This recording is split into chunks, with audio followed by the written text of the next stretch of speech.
As I sat down to prepare for this video and put all of the information together, I realized that there was a lot of information here, and so I decided that I'm going to script this video. I don't normally do that. If you've seen any of my other videos, no matter how short or how long, I just go off the cuff.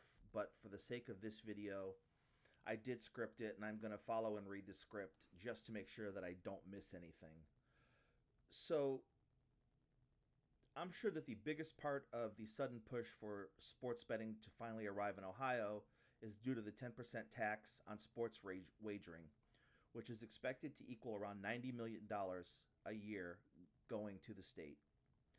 Thanks to some big help from Jessica at the Ohio Casino Control Commission for answering my questions and providing great information. This is an email from her that explains details about what types of bets will be allowed and what events can be bet on.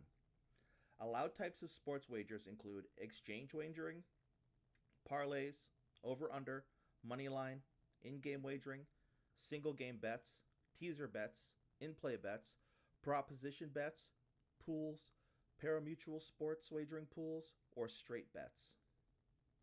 And then she goes on to tell us that sporting events that may be bet upon include any professional, Olympic, or international sports competition, including motor racing, esports, and any other special event approved by the Commission, including the individual performances of or statistics of athletes in such events.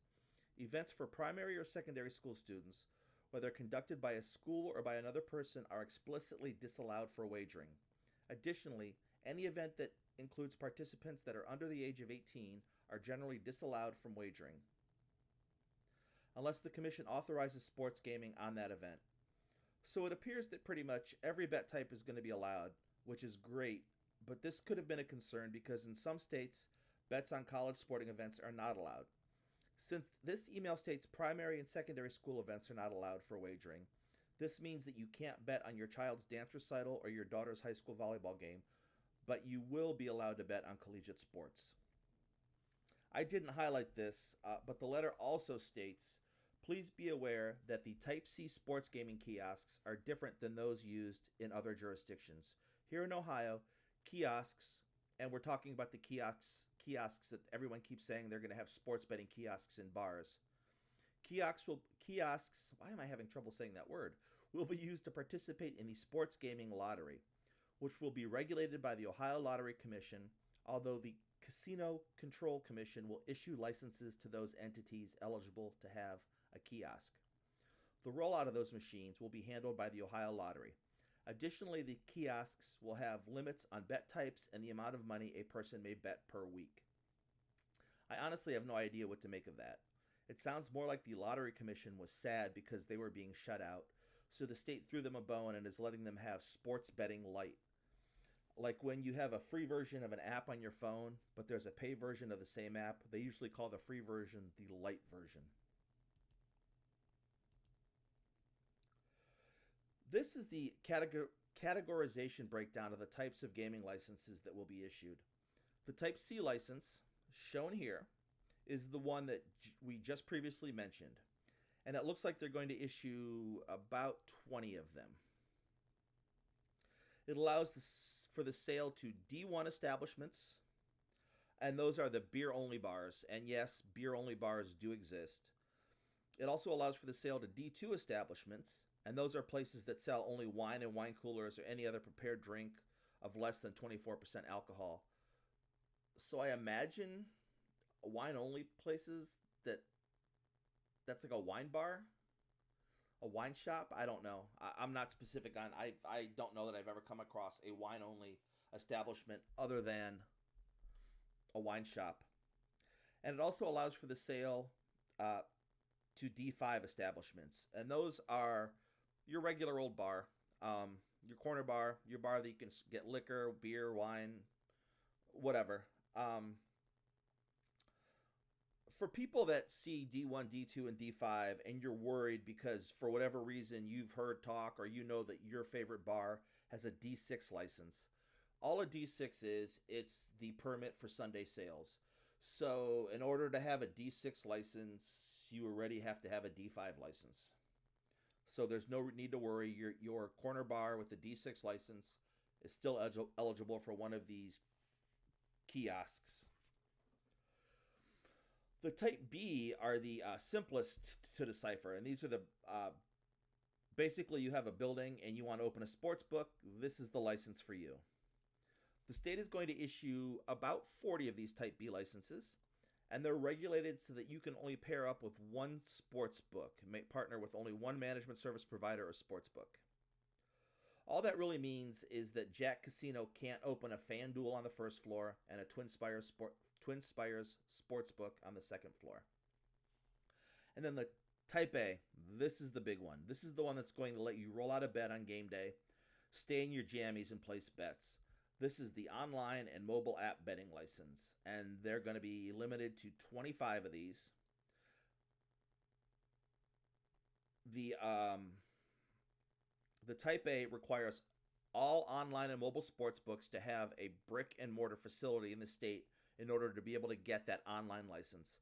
Once again, it's an easy fix. Jack Casino can partner with FanDuel, which means that FanDuel now has a physical sports book, because if the casino is going to partner, they're going to build or set up a sports book in the casino from their partner. So Jack and FanDuel partner. FanDuel now has a sports book, and so they can apply for the online license. And I know that I keep mentioning Jack Casino and FanDuel, and I'm just making an example out of that. FanDuel is not the sports book that I predict Jack is going to partner with. The sportsbook speculation, say that 10 times fast, will take place in a few minutes. And then this is just a breakdown of the fees involved with the licenses, and not really a big concern. Interesting that the licenses are for 5 years. I don't know why that interested me. It just did. I expected, I guess, a renewal every year, every 2 years, but they're every 5 years. But the thing that I wanted to point out is that apparently the pro teams have a different fee structure. So if you're a professional sports organization, you're paying $1 million for your Type A license. And if you're a sports book that's getting a Type A license, you're paying $1.5 million. So, and it also looks like professional sports organizations can partner with 2 MMSPs. Remember, just mentioned, we said that Jack Casino couldn't build a FanDuel on floor 1 and Twin Spires on floor 2. This makes room for 2. So I don't know if I'm reading it wrong, or if the Browns could partner with 2 sportsbook apps. I guess that remains to be seen. We'll find out soon enough. Ohio has apparently set aside licenses for all the sports teams. It looks like they're assuming, for obvious reasons, that all of the organizations listed here are going to apply for both Type A and Type B licenses. In my mind, the way that I seem to understand it, though, is that if Barstool Sports partners with Jack Casino and Thistledown Racino, it would be 2 Type B brick and mortar licenses, because each physical location must have a license. But I should only need 1 Type A license to cover the whole state, not a Type A license for every Type B.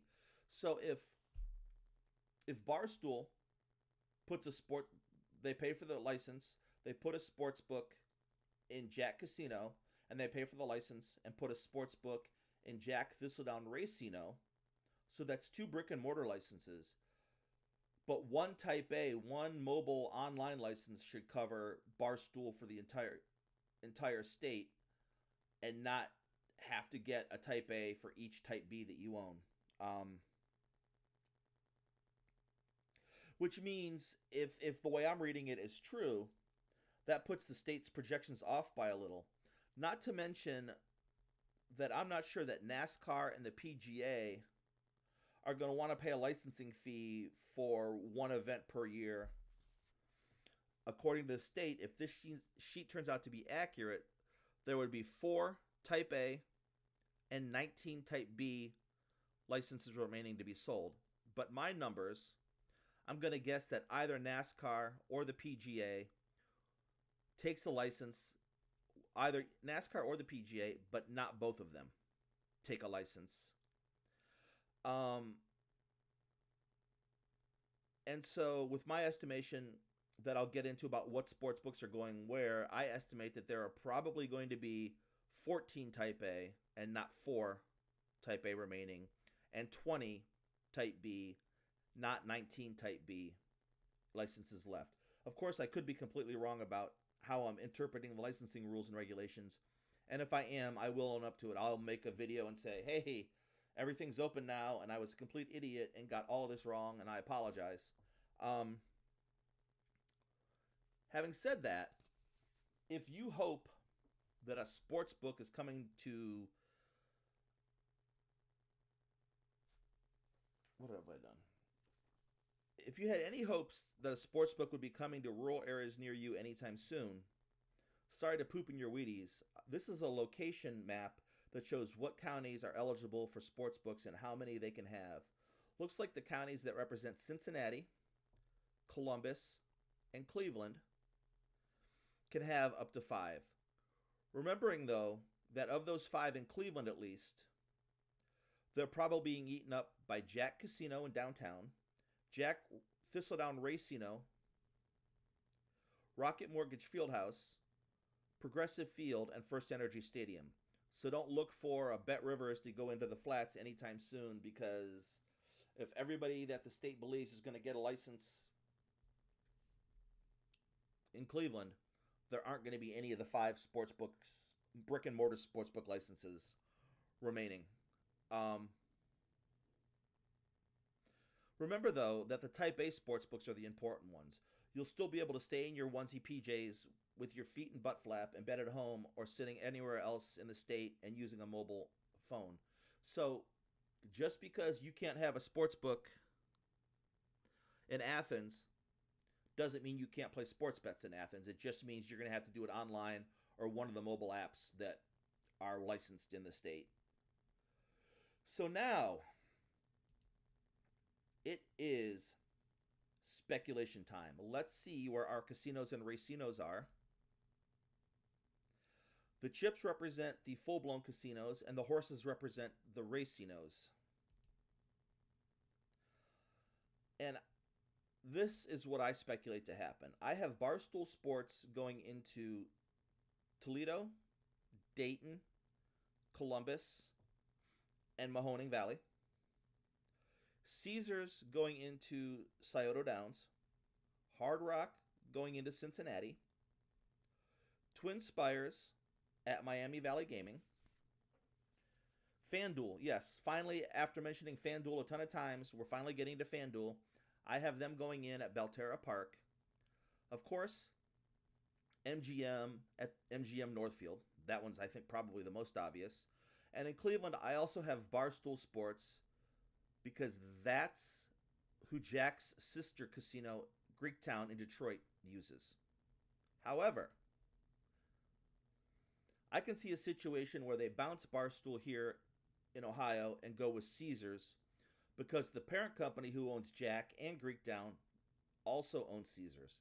And I have no idea why Greektown is the way that it is. So it's only logical that we assume that Thistledown will have the same book provider as Jack does.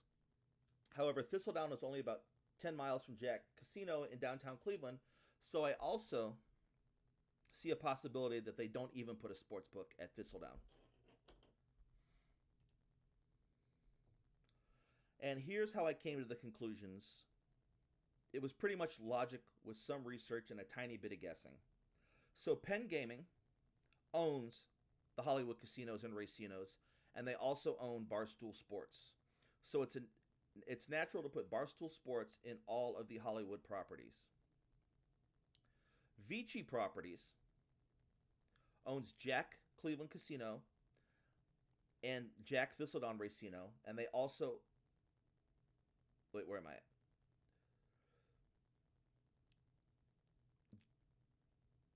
I lost my place. This is what happens when you write a script. Okay, so Vici Properties, I'm off script now, owns Jack Cleveland Casino and they own Jack Thistledown Racino.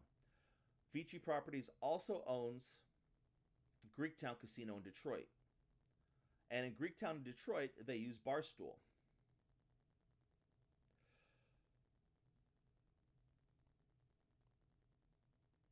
But I have a 60-40 feeling that they're not going to use Barstool in Ohio, that they're going to use Caesars, who Vici Properties also owns. Primarily because I think Greektown is just a confusing situation. But if you are a company who owns a sports book, why would you not put your sports book into your property in a particular state? Why would you put a competitor sports book? We already know that there are going to be 4 Barstools and 2 of them are going to be at actual casinos competing for the sportsbook business.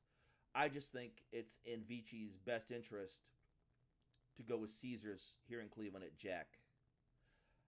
However, having said that, the Greektown thing confuses me, so I am afraid to go all in on Caesars. Once again, the MGM is obvious. Back to Vici Properties. They own the casino in Cincinnati. Vici Properties does. However, they license the management out to Hard Rock. So it only makes sense if Hard Rock is running it and managing it that Hard Rock would put their own sports book into the casino in Cincinnati. Miami Valley Gaming is owned by Churchill Downs. Twin Spires Sportsbook is also owned by Churchill Downs. So that is a logical marriage right there. Boyd Gaming owns Belterra Park, and Boyd Gaming also owns other casinos around the country. And in almost all of their other casinos around the country, they use FanDuel. And then once again, Vici Properties, who we've already said owns Caesars. Caesars owns Eldorado Gaming at Scioto Downs. So Caesars Sportsbook is a given to go into Scioto Downs. So that's what I have so far as being able to make partially educated speculation. So what about the other well-known sports books and the other sports team licenses that have been set aside? WinBets and DraftKings have already stated last year that they want to come into Ohio, and it also makes sense that BetRivers wants to come and do business here in Ohio, considering that they already are so close in Pennsylvania and that they advertise on Cleveland radio for their Pittsburgh casino. There are 7 pro sports teams in Ohio that will be looking for sponsorship deals to partner with online books. Even if these teams already have some sort of a ad sponsorship deal, I feel like all bets are off, sorry about the pun, when it comes to real sports betting services partnerships. If they want a sports book in some of the stadiums and arenas, probably look at these companies, these sports book service providers, to offer to cover all of the licensing expenses for the pro teams, just to get the agreement to get into the stadiums and arenas. And there you have it. That's what I've learned and guessed so far as the sports betting landscape here in Ohio. I'll release more videos as Go Day approaches, and they'll probably include betting basics, sportsbook reviews, and even brick and mortar reviews. I set all my opinions aside in order to make this, but I definitely have some pretty strong opinions when it comes to some of the brick and mortar sports books that I've been to, good or bad. As always, any questions, comments, or opinions, good, bad, or indifferent, are always welcome. Thanks for watching, and have a great week.